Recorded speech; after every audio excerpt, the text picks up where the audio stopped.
Merci à Daniel Moulinet qui nous a tracé un parcours très intéressant sur l'évolution de la pastorale en fonction des conditions économiques, mais aussi de la psychologie du rapport des fidèles avec l'Église en fonction des situations sociales, économiques, politiques, qui a complètement modifié le comportement.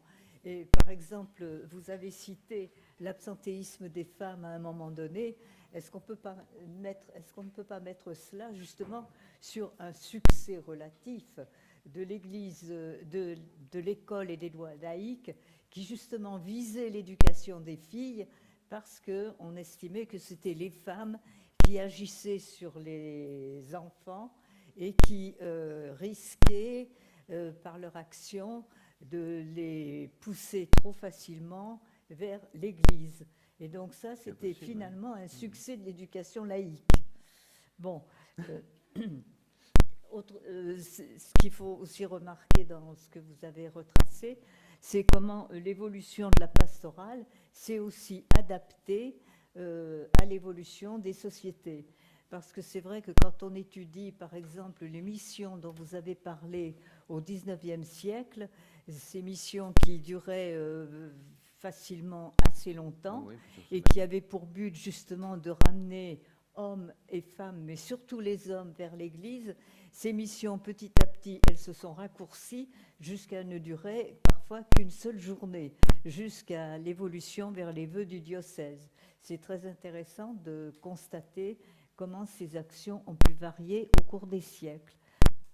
Vous avez peut-être des questions à poser à Daniel Moulinet, même certainement.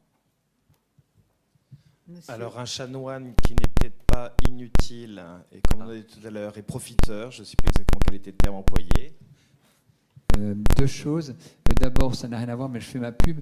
Je propose éventuellement une formation particulière et gratuite sur comment mettre son portable en silencieux. S'il y en a que ça intéresse, entre les 2 heures, je peux montrer ça. C'est pas très compliqué et c'est agréable pour tout le monde. Et puis la deuxième chose, c'est une question, Daniel. J'étais assez interloqué par le fait que quand tu disais qu'il y avait pas mal des paroisses qui n'avaient pas eu de prêtre et ni de culte pendant quelques décennies. Et est-ce que tu sais comment ça se passait pour les décès ? C'est une vraie question. Oui. Tu vois, moi je me la pose vraiment, oui, et je pense qu'en fait il a dû, sans qu'on le dise trop, oui, moi aussi. Hein, est-ce que tu penses que les chrétiens prenaient un peu de relais pour aller faire au moins une prière au cimetière ou pas du tout? Alors je pense qu'il y a quand même des cas. Hein.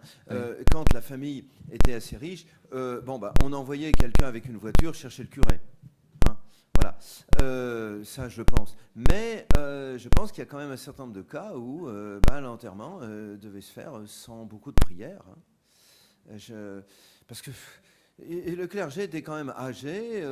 Vous savez, moi je pense qu'il y a à peu près, disons, soit en 1800, soit en 1820, ça ne bouge pas beaucoup. Je pense qu'il y a à peu près 80 à 100 prêtres qui sont présents, hein, actifs. Enfin, il y a plus de prêtres, mais qui ont la santé de pouvoir exercer le culte. Bon, ça veut dire quand même qu'en rural, il y a quand même beaucoup de trous, quoi. Mais moi, je pense que là, il y a eu des cas où c'était un enterrement pratiquement civil. Peut-être on disait un autre père. Mais je ne sais pas. Hein. C'est une vraie question. Il y avait des questions, Jean-Philippe.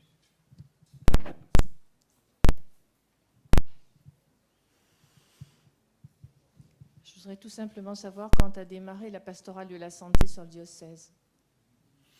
C'est une très bonne question. La pastorale de la santé, je crois qu'elle a pratiquement toujours existé, parce qu'elle était le fait, vous savez, très vite au XIXe siècle, les premières réimplantations de religieuses ont été dans des hôpitaux.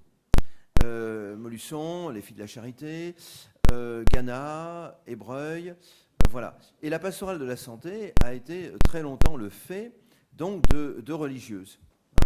On a même eu des cas, je pense à Montluçon avec les fameux vitraux de Florane, où la clinique Rigondet, donc qui s'est ouverte dans les années 30, s'est ouverte avec des religieuses. C'est-à-dire le docteur Rigondet a fait venir, donc c'était des franciscaines d'Alès, qui ont desservi, alors avec une chapelle et les fameux vitraux dessinés par Florane, qui ont été sauvés, qui sont maintenant au musée de Montluçon, qui ont été retrouvés, voilà.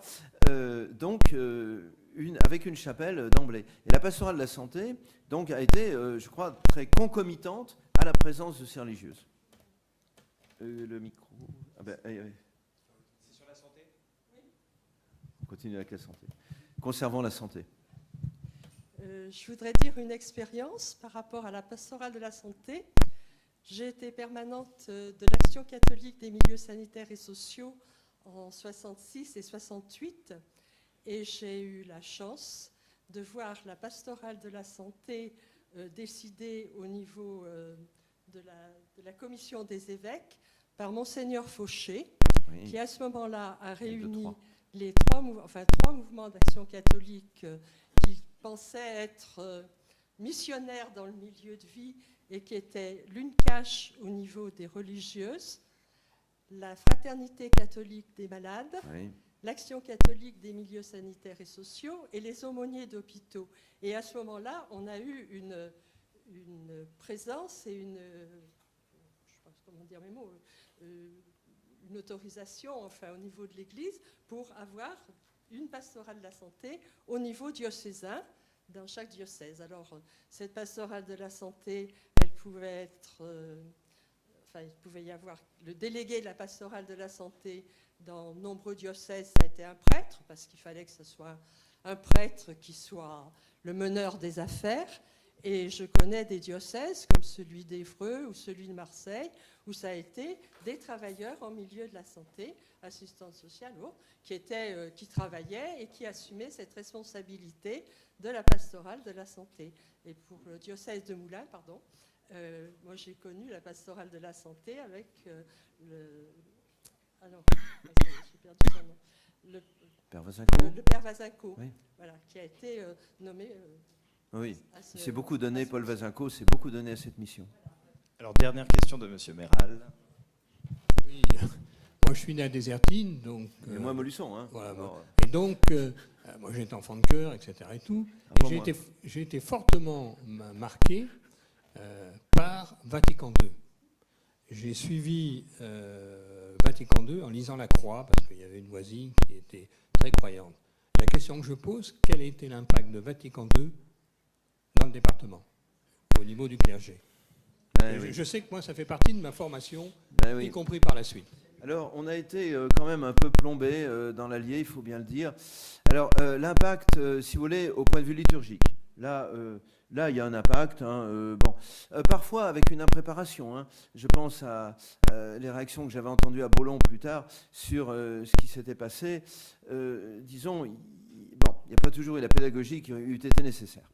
Ceci étant, en dehors, je ne sais pas bien, parce que je pense qu'on a étudié dans les groupes d'action catholique, certainement, on a dû pas mal étudier Gaudium et Spes, mais au niveau de la pastorale elle-même, eh bien, le diocèse est un peu plombé par la maladie de Monseigneur Bougon, qui était enthousiaste du concile, et qui avait d'ailleurs fait quelque chose d'extraordinaire, c'est que des observateurs protestants au concile sont venus prendre la parole dans les trois villes, pendant le concile, vous voyez, enfin pas pendant les séances à Rome, mais le concile ne se déroulait, les séances étaient à l'automne, hein, donc le restant de l'année. Et là, je pense que ça a été la première occurrence en Bourbonnais de l'écuménisme. Ceci étant, très rapidement, après 1965, la santé de Monseigneur Bougon s'est dégradée. Il était un petit peu absent-minded, disons, vers 1970. Et du coup, il n'y a pas eu... Alors, il y a eu la crise du clergé, hein, avec quand même beaucoup de départs de prêtres, 4 fois plus que dans le Puy-de-Dôme. Et je pense pour la raison que, justement, l'évêque était absent, en quelque sorte, et ne pouvait pas prendre la mesure des questions qui se posaient. Donc, vous voyez, pour moi, la période qui suit Vatican II dans le Bourbonnais correspond plutôt à un essoufflement qu'à un véritable nouveau dynamisme. Je regrette, hein, parce que j'ai beaucoup écrit sur Vatican II, moi je regrette, mais la réalité, je pense, c'est celle-là.